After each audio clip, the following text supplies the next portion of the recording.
At precisely 12:43 p.m., the golden rays of an early autumn sun poured through the dusty windows of room 207 at Eastfield Middle School, carving quiet patterns of light on the scuffed linoleum floor. The sounds inside were typical of any eighth-grade classroom in Atlanta, Georgia. Muffled chatter, the scrape of plastic chairs, the occasional snap of a binder. But one student sat apart from the buzz, his presence so quiet it felt almost deliberate. 13-year-old Malik Henderson occupied the seat by the window, his usual spot, second row from the back. He had the kind of stillness that made him invisible in plain sight. A wiry kid with coffee-colored skin and alert almond-shaped eyes, Malik wasn't sleeping or slouching. He was watching the trees swaying outside, watching a blue jay hop across the chain-link fence, watching the world beyond these walls with a yearning that none of his classmates ever noticed. On the surface, he looked like a daydreamer, detached, uninterested, maybe even lazy. But beneath that calm exterior, Malik's mind was constantly in motion. While others solved for X, Malik was already deep into solving complex polynomial equations and exploring abstract logic problems he had found online the night before. He never raised his hand, never volunteered, never showed off. Instead, he kept his brilliance folded into the margins of his notebook, like secrets between him and the numbers. Mrs. Evelyn Brooks, the 46-year-old math teacher, stood at the front of the class with her arms crossed, scanning her students with a gaze as sharp as the creases in her tailored navy moule blazer. Known for her no-nonsense demeanor and a voice that could cut through any classroom chaos, she wasn't unkind, but she wasn't easily impressed either. She valued discipline, attention, and participation. Malik had talent, she suspected that much, but his lack of engagement irritated her more than she admitted. The results from the recent math test sat in a neat stack on her desk, each page marked with the red ink she reserved for assessments. Most were mediocre, a few were promising, but one, Malik's, stood out like a flare. A perfect score! Again. She said nothing when she handed it back, just the faintest tightening of her jaw before she turned on her heel to address the class. The tension in her shoulders was unmistakable. She wasn't just frustrated with the class, she was frustrated with Malik. His quiet genius in her eyes was a refusal to try, a refusal to engage. And perhaps, more dangerously, a refusal to respect the structure she worked so hard to uphold. The bell hadn't rung yet, but the mood was already shifting, restless, unbalanced, waiting for something to break the rhythm. Malik, unaware of the storm quietly brewing around him, propped his chin in his hand and returned his gaze to the sky. His other hand toyed absently with a corner of his notebook. The same notebook filled not with classroom notes, but with differential formulas and problems far beyond the curriculum. He didn't need the teacher to tell him what to study. Numbers spoke to him in a language that needed no translation. He didn't need to prove himself. At least that's what he told himself. But in moments like these, in rooms like this, silence could be mistaken for defiance, or worse, for incompetence. And that's when it happened. "Malik Henderson," Mrs. Brooks snapped, her voice cracking through the air like a sudden thunderclap. The room froze. Heads turned. A few students exchanged knowing glances. Malik blinked, slow and uncertain, as if waking from another world. His heart tripped over itself as he sat up straighter. "Yes, ma'am," he murmured, his voice barely audible. Mrs. Brooks narrowed her eyes, her arms unfolding as she stepped forward. "You seem to be very absorbed in something out that window. Care to enlighten the rest of us?" A few chuckles erupted from the back of the room. Malik glanced nervously toward them, then back at the board. He didn't know what to say. He wasn't trying to be rude. He just was somewhere else. Mrs. Brooks didn't wait. She motioned to the front. "Come up here." Her tone wasn't angry, it was something worse, challenging. The kind of challenge that doesn't invite you to succeed, but dares you to fail. Malik rose slowly, the sound of his chair scraping against the tile echoing louder than it should have. The distance from his desk to the whiteboard felt like a mile. Whispers surrounded him like smoke. "She's gonna roast him," someone muttered. "Watch him flop," another whispered, stifling a laugh. But they didn't know. None of them did. Malik wasn't what he appeared to be. And Mrs. Brooks, in her attempt to humble him, was about to uncover something extraordinary, something neither she nor the students nor even Malik himself had fully prepared to confront. This is not just a story about a boy and a math problem. It's a story about what happens when quiet power finally speaks. Before we dive into the full journey, I want to invite you, wherever you are, to take a moment. Find a quiet seat, grab a warm cup of something you love, and settle in. Because the story you're about to hear isn't just about equations. It's about awakening, about courage, and about how, sometimes, the quietest person in the room has the loudest truth to share. The soft hum of the classroom's fluorescent lights was the only sound as Malik Henderson rose slowly from his chair, his sneakers dragging slightly across the linoleum, a dull scrape that echoed like an accusation. Every pair of eyes followed his movement, some wide with anticipation, others narrowed in amusement, a few blank and bored. The boy who never spoke, who always sat by the window as if the world beyond the classroom walls was more deserving of his attention, was now on display. Mrs. Evelyn Brooks stood beside the whiteboard, her posture as rigid as the lines of chalk she had just drawn. She held a dry erase marker in her hand like a conductor ready to cue a soloist. But this was not an invitation, it was a summons. The equation she had written was long, intimidating, and covered most of the board in symbols that bent and twisted like a maze. Exponents, nested fractions, multiple variables. It was a problem that not even her top-performing students had been exposed to. Her eyes never left Malik. "Let's see if your daydreaming comes with substance," she said, not unkindly, but without warmth. There was a challenge in her tone, a quiet dare. Malik stopped a few feet from the board. The marker felt cold when she placed it in his hand, its smooth plastic unfamiliar, even alien. Behind him, the snickers had already begun. "He's going to mess this up," someone whispered, a soft hiss like a leaky valve. "Betty doesn't even know what it means," another added with a muffled laugh. Malik stared at the equation. For a moment the board seemed impossibly large, the symbols swimming before his eyes. His heartbeat was loud in his ears, pulsing like a drum line. Sweat prickled at the nape of his neck. The voice in his head, the one that usually whispered numbers and patterns so clearly, was silent.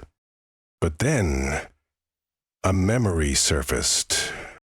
Late nights in his bedroom, lit only by the small desk lamp his father had fixed with duct tape. Malik hunched over his notebook, solving problems from college-level textbooks he'd borrowed from the local library. His fingers smudged with pencil lead, his breath slow, steady. The peace he felt when the numbers clicked into place, that certainty, it returned. He exhaled, slow and deep like letting out a secret, and he began to write. The marker squeaked as he made his first stroke, tentative, cautious. Then another. With each number, each symbol, the noise behind him began to fade. He isolated variables, factored out expressions, reduced complex terms. His hand grew steadier, more assured. The silence in the room deepened, thickened, until even the skeptic stopped whispering. Mrs. Brooks tilted her head, her arms crossing over her chest, watching intently. Malik didn't glance back. He didn't need to. He was somewhere else now, not in room 207, not under the weight of a dozen doubtful stares. He was in the space between numbers, navigating through logic and reason, breaking down complexity. He stepped back from the board after the final number was circled, the problem resolved with precision. He capped the marker and placed it gently on the ledge. The silence was unbearable now, not heavy with ridicule, but stunned by awe. He turned around slowly. No one laughed. A girl in the front row blinked rapidly, as if trying to recalibrate what she had just seen. A boy who had mocked him earlier now leaned forward, mouth slightly open. Even Mrs. Brooks was still. Then she moved, stepping closer to the board, reading his solution line by line, lips moving silently as she double-checked his steps. Her fingers traced the path of his logic, her eyes narrowing briefly, before they widened with reluctant admiration. "This is," she said quietly, then cleared her throat and turned to the class. "This is correct." The room erupted, not in chaos, but in scattered applause. It started with a few uncertain claps, then grew. Malik stood rooted in place, unsure of what to do with the attention. His cheeks flushed with heat, not the sting of humiliation, but something warmer. The unfamiliar burn of pride. Mrs. Brooks turned to him, her voice lower now, nearly gentle. "Why, haven't you said anything before?" Malik looked down at his shoes. They were worn, the edges fraying. "I didn't think anyone noticed," he said. There was a long pause. She didn't respond right away. Then she said, "It's time that changed." As Malik returned to his seat, the buzz of conversation returned, soft and full of wonder. Students glanced at him differently now, not as the strange, quiet kid by the window, but as someone who had shown them something unexpected, something rare. He sat down slowly, clutching his notebook like a shield and a badge at once. He had been seen, and for the first time, that didn't feel like a threat. It felt like the beginning of something. Malik Henderson sat in his seat, still trying to slow his heartbeat as the echoes of applause faded into a hush. Around him, the room no longer felt hostile. It wasn't yet friendly, but it had shifted. It had changed shape. Whispers still flickered, but they were different now. Lighter, curious, almost reverent. He ran his fingers over the cover of his notebook, the worn edges like a familiar ledge. The same fingers that had just dismantled a college-level equation trembled faintly now under the sudden weight of being seen. From the corner of his eye, he noticed Mrs. Brooks still standing near the board, her arms crossed, not in defiance, but in deep thought. Her gaze moved from the numbers behind her to the boy in front of her. For a moment, it was like she was seeing Malik not just as a student, but as a puzzle she hadn't solved before.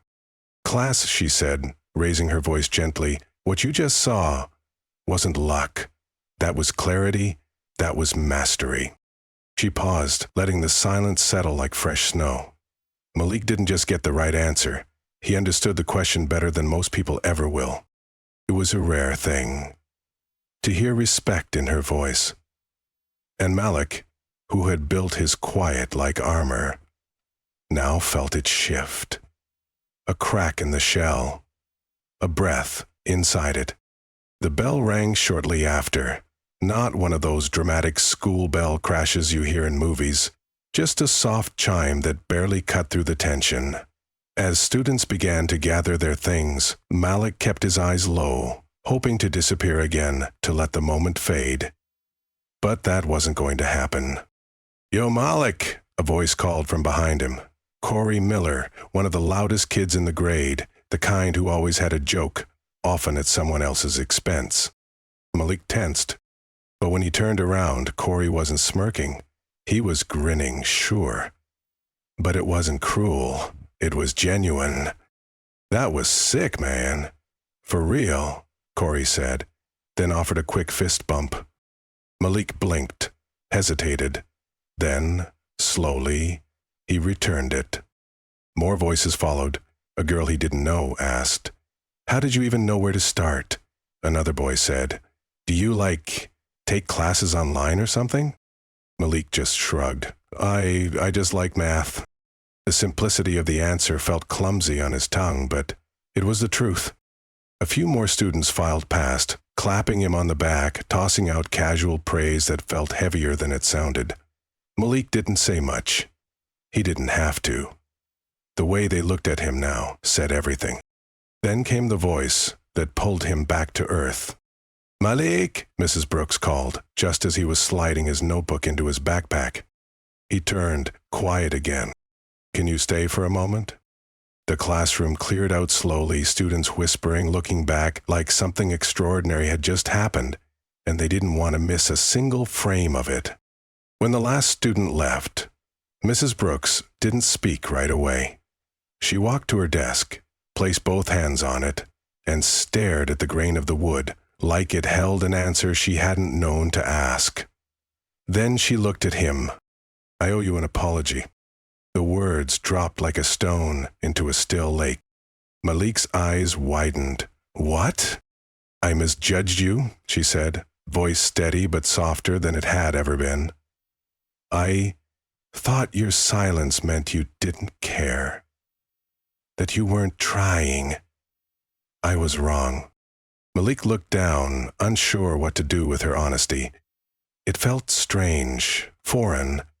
He wanted to deflect, to make a joke, but none came. Instead, he whispered, "It's okay." "No," she said, her voice firm again. "It's not. Because there are more kids like you, and if I don't learn to look deeper, I'll keep missing them." She paused. "You have a gift, Malik, a mind I haven't seen in years, and it deserves more than the back row of a classroom." Her words hung in the air. Then she stepped closer and held out a folded sheet of paper. "There's an advanced math program. It's not part of school. It meets after hours, downtown. I know the director. I can recommend you." Malik didn't take the paper right away. He looked at it like it was fire. "I don't know," he said, voice thin. "What if I can't keep up?" Mrs. Brooks smiled. Not her usual tight-lipped smile, a real one. "You already did, Malik. You kept up, today, in front of 30 people who didn't expect it. And you didn't just solve an equation, you changed the way they saw you. The way I saw you." She gently placed the paper on his desk. "You deserve more," she added. "And it's okay to want that." Malik stood there for a long moment, staring at the paper, then at her. Then he said something he hadn't said out loud in a very long time. "I want to try." She nodded once. "Good, because we need more minds like yours in this world, and more hearts like yours too." As he left the classroom, paper in hand, the sun had shifted outside. The hallway windows were glowing, amber gold. It made the dust in the air look like stars caught in motion. And as Malik walked down the empty corridor, he let out a quiet breath. A single click echoed behind him, the door closing. But everything else had just opened. The next morning, the air in room 207 at Eastfield Middle School felt different. Not louder, not quieter, just charged, like static before a storm. Something had shifted the day before, and everyone could feel it, even if they couldn't quite name it. Malik Henderson stepped into the classroom just as the final bell rang. For the first time in a long time, he didn't hang back by the door. He didn't hover behind the crowd or slide wordlessly into his chair by the window. He walked in, not fast, not slow, but steady, present, and people noticed. "Yo, Malik," someone called from the back. "Malik, wait up," a girl from another class waved him over, but he smiled politely and kept walking. As he passed, students gave nods, smiles, even the occasional high five. It was subtle, unforced, an energy that said, "We saw you, and more than that, we respect you now." Malik sat down in his usual seat, the same corner, same light falling across his desk, but everything felt lighter. as though the world had taken one breath less of judgment. He opened his notebook slowly, the one with worn edges and folded corners. Its pages, once his secret sanctuary, now felt like something more, like a key. Across the room, Mrs. Evelyn Brooks entered, her heels clicking against the tile. She didn't carry her usual stack of papers. Instead, she paused at the door for a moment, her eyes sweeping across the classroom. Then landed briefly on Malik. A glance, but not sharp this time, almost proud. "All right, everyone," she said, her voice softer than usual. "Today we're doing something different." There were a few groans, some shifting in seats. Mrs. Brooks smiled. "A real one. Relax. You'll survive. And who knows? Maybe you'll learn something."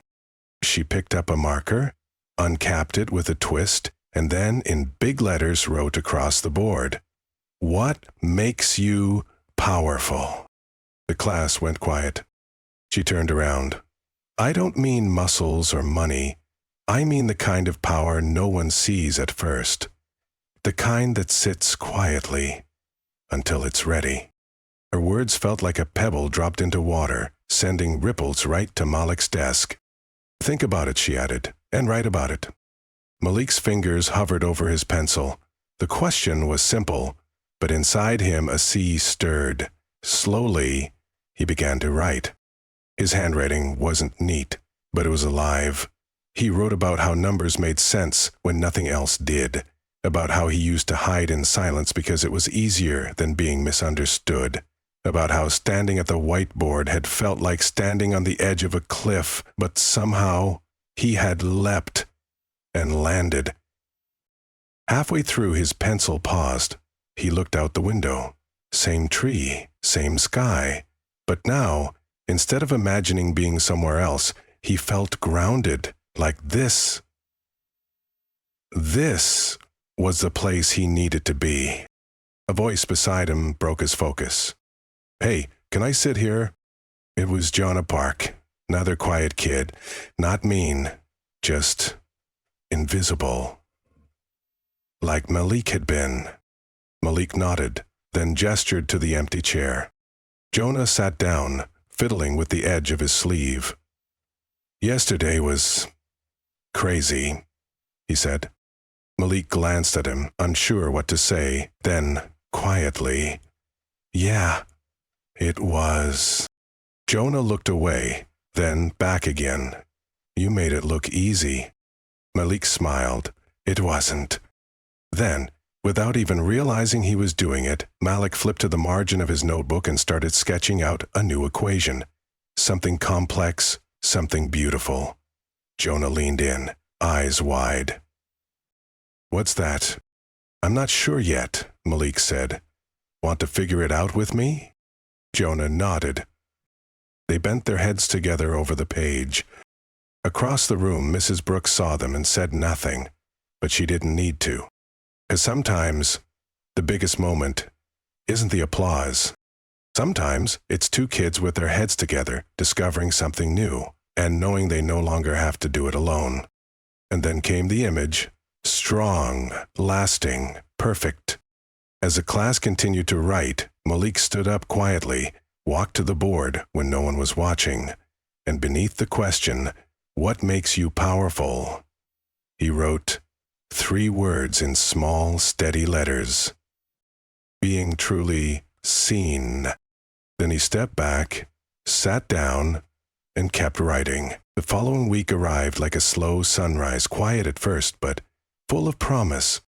Malik Henderson stood outside the downtown learning center just after 4 p.m., clutching his backpack strap so tightly his knuckles turned white. The building in front of him looked nothing like Eastfield Middle School. It was all glass and steel and light modern, clean, almost cold in its perfection. Everything about it felt unfamiliar, except for the notebook pressed against his chest. He hesitated on the steps. The sky was overcast, the sidewalk beneath his sneakers still damp from a light rain earlier. For a moment, he thought about turning back. No one would know. But then, the memory of his own handwriting came back to him, Those 3 words on the board just a few days ago, being truly seen. And he realized this was it, the first step outside the window, the first step toward more. Malik took a breath, deep and slow, and pushed the door open. Inside, the hallway was bright white and alive with movement. Students, some older, some his age, moved with a kind of confidence that made Malik feel like he had stepped into a different world. They carried graphing calculators and laptops, and spoke in shorthand equations like it was a second language. He tried to keep his head high, but his steps were small. A woman at the front desk looked up, kind eyes behind thick, famed glasses. "Name?" "Malik Henderson," he said. She smiled, checked her clipboard, and handed him a folder. "Room 4B, 2nd floor. You're in the Advanced Problem-Solving Seminar."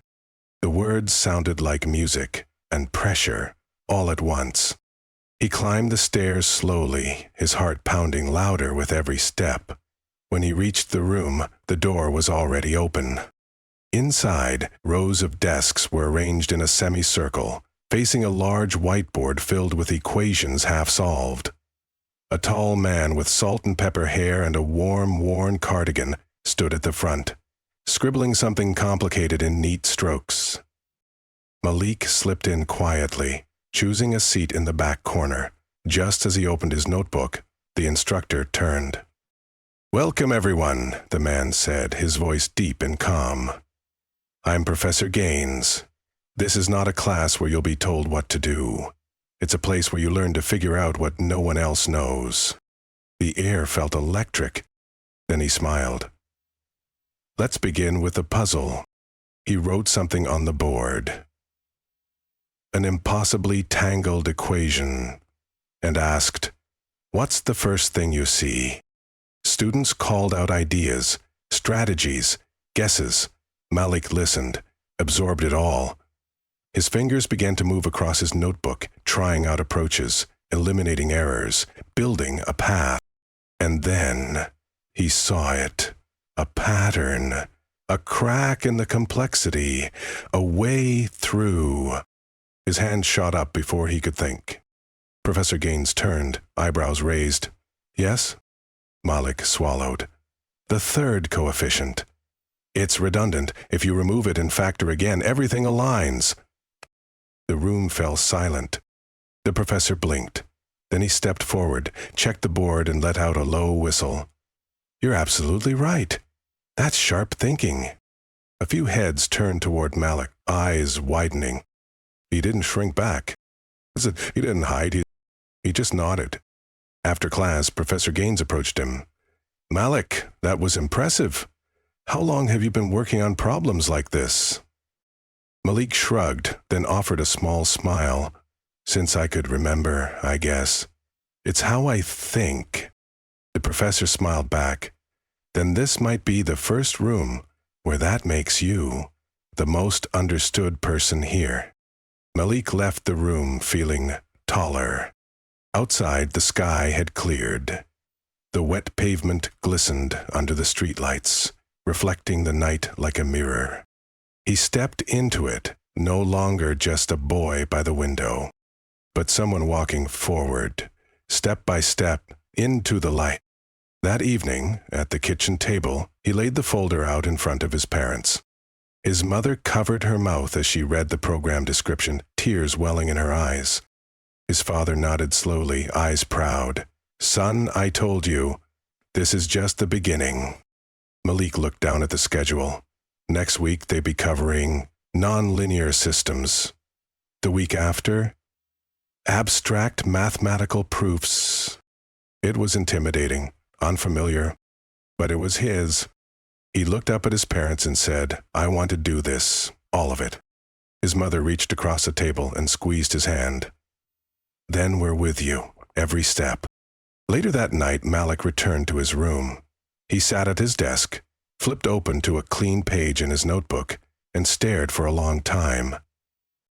Then he began to write, not just equations, but dreams, questions the world hadn't asked yet. And one line at the top of the page, What if brilliance was just waiting for the chance to be brave? Malik Henderson walked into room 207 the next day, not as the quiet boy by the window, but as someone subtly, irrevocably changed. Something about the way he carried his backpack, the set of his shoulders, the small nod he gave to people as he passed, said it all. He had crossed a line, though few people realized it.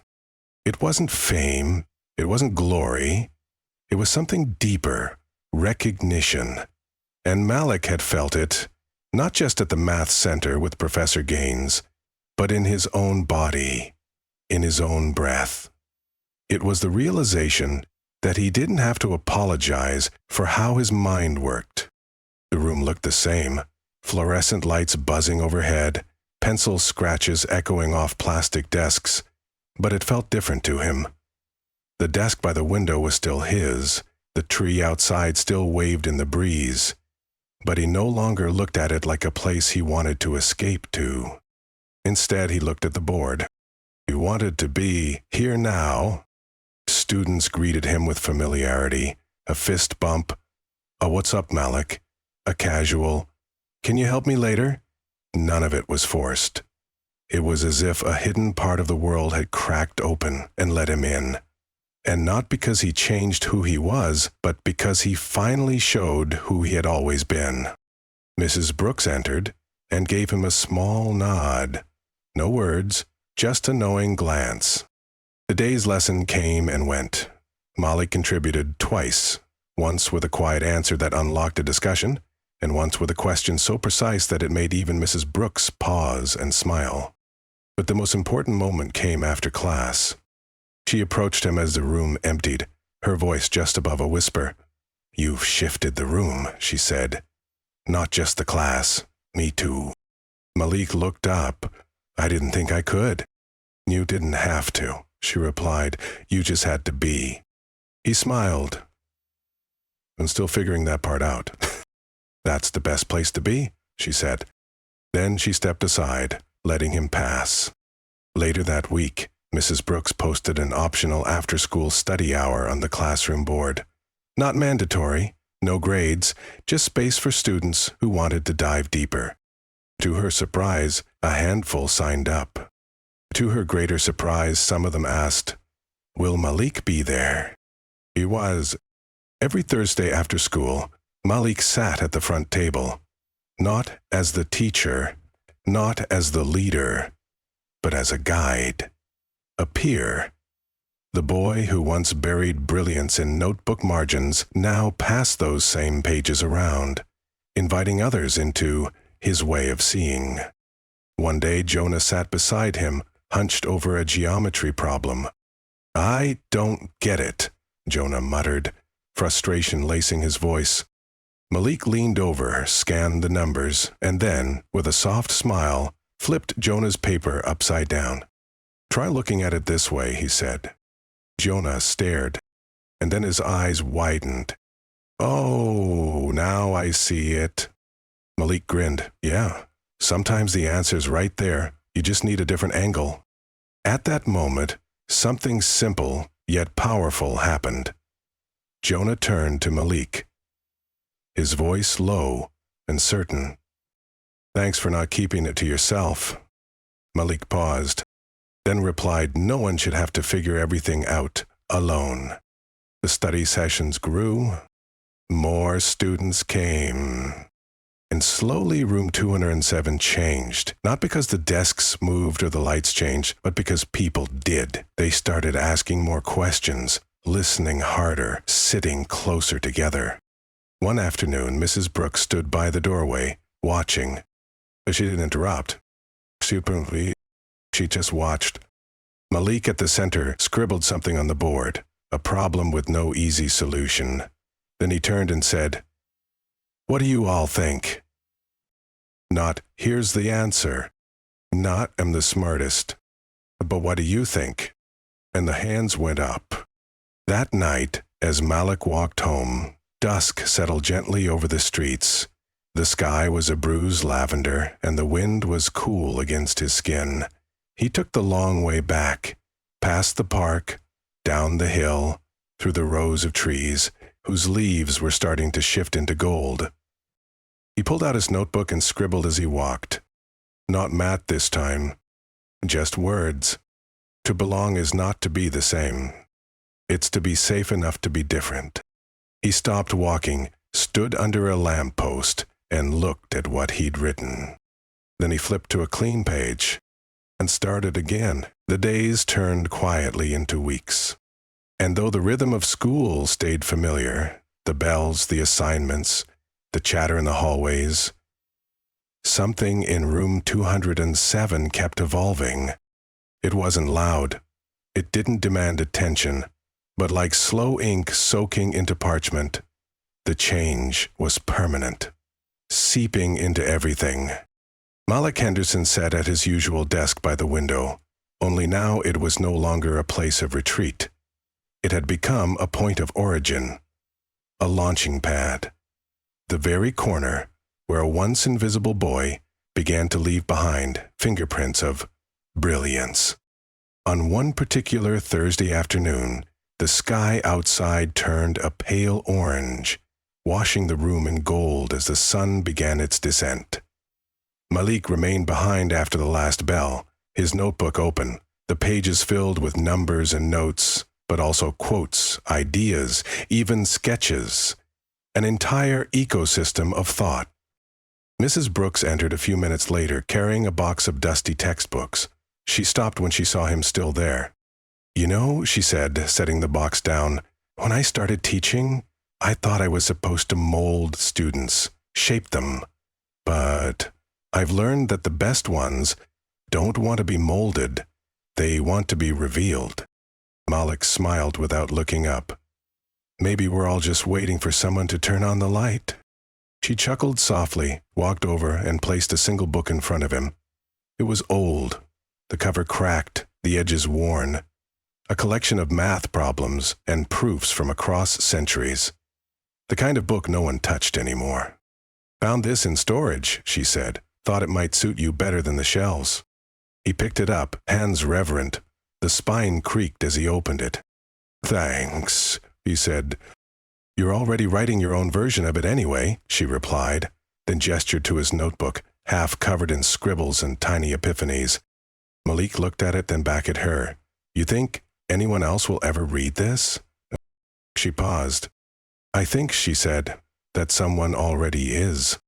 That night, Malik sat at his desk at home, the new book resting beside his notebook. The window was open, and the sound of wind moved gently through the curtains. His desk lamp cast a pool of soft light across the wood. He turned to a clean page, and he did something he hadn't done before. At the top he wrote, "For the ones still waiting to be seen." And then he began to write, not for himself anymore, but for the kid who sat in the back and never raised their hand, for the quiet minds misunderstood, for the ones who speak in equations or colors or silence, for anyone who needed proof that they mattered. As his pencil moved across the page, Malik's mother peeked in through the doorway. "You're still working?" she asked, voice low with love. He nodded. "Just organizing my thoughts." She stepped in, placed a hand on his shoulder, and looked at what he'd written. She didn't say much. She didn't need to. After a moment, she whispered, "You're building something beautiful." And then, just before she turned to leave, she looked back. "Don't stop." Malik didn't. Page after page he filled with knowledge and questions and fragments of understanding, each line a testament to a mind no longer afraid of being visible. One Saturday morning, a student from a different class approached him in the library. "Are you Malik?" He nodded, surprised. The boy held out a crumpled sheet of paper, one of the problems Malik had handed out during the after-school sessions. "I couldn't solve it," the boy said, embarrassed. Malik unfolded it, scanned the attempt, and pointed at one line. "You were close, just took a wrong turn here." The boy's eyes widened. "Really?" Malik smiled. "Yeah. You've already done the hardest part. You tried." The boy's shoulders relaxed, and he sat down beside Malik. They worked through it together, and just like that, the echo spread. It wasn't about genius anymore. It was about generosity. It wasn't about being right. It was about being open. By the end of the semester, Mrs. Brooks had changed how she ran her class. More open discussion, more group work, more listening. Because one boy had dared to let his mind be heard. Because one voice had become a ripple, and that ripple became a wave. And that wave had names. No, Jonah, Corey, the boy from the library, even Mrs. Brooks. And in the middle of it all, not at the front, not on a pedestal, was Malik. Still sitting by the window, still writing, but never again alone. The classroom was almost empty now. A soft breeze drifted in through the open window beside Malik Henderson's desk, stirring the corners of his notebook. The only sound was the gentle scratch of his pencil as he added the final line to a page already full. No applause, no spotlight, just a boy still learning, still growing, and quietly choosing to stay visible. That was his power. It wasn't loud, it wasn't showy, but it was real. Outside, the leaves rustled with early autumn wind. Inside, Malik closed his notebook, not to hide what was inside, but to carry it forward. He would keep learning, keep helping, keep showing others that the quietest voice could change the temperature of a room. And one day, the shape of a system. Because the echoes of injustice don't disappear on their own. They fade only when voices, once silenced, are finally heard. The greatest lesson from Malik's story isn't just about intelligence or equations. It's about what happens when someone dares to stop hiding. In a world that too often dismisses the quiet, the shy, or the overlooked, Malik's journey reminds us that visibility is not vanity, it is dignity. When someone like Malik is seen, and more importantly believed in, it changes more than one life. It shifts the culture of a room, a school, maybe even a generation. So if you've ever felt like your light was too small to matter, remember him. Power doesn't always roar. Sometimes it writes quietly in the margins until the day it stands up and solves the impossible. If this story moved you, please consider subscribing to our channel, Racist Stories Uncovered. Share this story with someone who still feels unseen. Help us bring light to the quiet truths that deserve to be heard. Because every voice matters, especially the ones the world tried to ignore. Thank you for spending this time with us. We invite you to continue this journey right here, where stories reveal not only pain, but hope, courage, and the truth that can change everything. See you in the next chapter. From all of us at Racist Stories Uncovered.